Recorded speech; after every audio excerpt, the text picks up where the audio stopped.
Ngayong araw mga boy, sinali ko nga pala sa motor show itong ating RS125 na ipamimigay. At ito nga palang pagsali namin dito sa motor show ay trip-trip lamang at katuwaan nga lang din. Dahil nasaktuhan nga na may ganap na motor show dito sa malapit sa amin. Kaya naman naisip ko nga na ilapag nga itong ating RS125 kahit nga hindi pa ito 100% na nabubuo. Kasi nga naisip ko na kapag nabola na nga natin ito sa November 5 ay may kasama ng trophy kapag nakuha na nga ito ng maswerteng mananalo. Bali dito nga i-display lang naman natin itong motor. Tapos tsaka nga ito i-ginage ni Kuya. At grabe talagang natuwa nga rin pala dito si Kuya. Kasi nga talagang napakaganda pa daw ng makina nito. So ayun na nga mga buenos, ayun na ito nga pala, nandito nga pala tayo sa isang motor show. Yes, so inilapag nga pala natin itong ating ipamamigay na RS125. Yes, so ito nga pala nilapag natin siya para kapag napunta dun sa makakakuha nito is meron ng trophy. Yes, so medyo nalit nga lang pala ako ng pagpunta dito. Yes, so hindi ko na nabutan yung pagdadala dito, pero sila yung nagdala, sila expert yung nagdala nito. Ayun, dahil natin yung majesty. Grabe. Ayun, sana makakuha to ng ng trophy para pag nakuha ng mananalo is, ayun, so may trophy na, tapos ayan, talagang napakaswerte na makakakuha nito kapag napa sa kanya to. Ayun, so ito nga pala inilipag lang natin para may experience lang, so para katuwaan lang din. So grabe, tingnan nyo naman. So ngayon ko lang nakita may pa-flowers na tong ganito. Yan, so number tayo? Number 58. Grabe, ayan, so mula na nga rin pala dito. So ayun, dumadami na rin yung tao dito. Apat na yun. Puntahan din natin yung mga kapitbahay natin dito. Ito, ayun, so tingnan nyo yung ibang mga motor dito. Grabe, talagang alalakas ang tampo nyo kumpara dun sa atin, kasi yung atin hindi natin masyado inaano eh. Hindi natin masyado binubuhay kasi nga. Kaya so para yung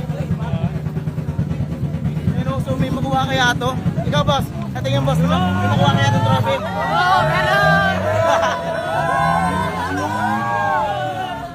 So meron naman daw. Grabe. So, ikaw. Anong sa tingin mo? Uy mo, overall champion! Ano mo, maswerte kaya makakuha nito kapag nakuha? Yan. So mga gusto nga palang maganda nito is, so sa November 5 nga pala is bobolahin na natin to. So nasa comment section nga lang pala yung mechanics kung paano gagawin para mapili or makuha dito sa itong motor na to. You know? Ano na? Marcel, nasa bahay pa. Okay. Ano? Bossing! Wait lang. Sa tingin mo, ano kaya makukuha nito ng trophy? Anong best ano? Best ano daw tol yung motor? Best ano kaya yung motor na to? Best kupal! So yun nga mga boys, so yun lang. So hintayin natin kung ano pa makukuha ang trophy na itong ating RS125. Grabe! So yun nga mga boys, so yun ito nga pala na-request nga pala.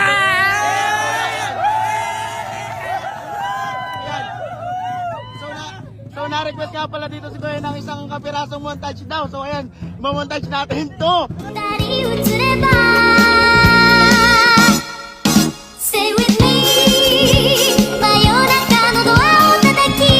Another one. Stay with me.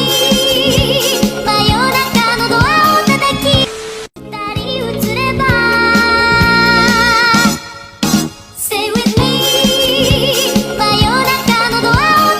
So yun nga mga boy, no? So ito nga pala may isa soundcheck tayo dito, isang napakalupit na FI. So sino may-ari nito? Ikaw ba boss? Ay, ikaw ba boss? Pwede ba? Pwede? Pwede boss. Ayan, try natin.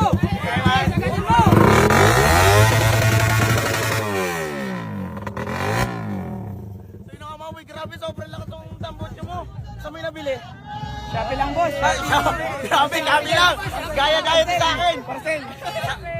Parcel lang din, grabe. At ayan na nga pala, nung matapos nga pala dito ang motor show, ang naiuwi nga nating trophy o nakuha nga nitong RS125 ay dalawang trophy. Yung isang trophy ay may nakasulat nga na tayo nice champion at yung isa pa ay tayo inspired Honda Underbone first. Oh, diba? Grabe naman yun. At kung gusto mo nga palang sumali sa raffle ng motor na RS125 na ito, nagagawin nga nating street bike concept na katulad nito at talaga namang siguradong daig pa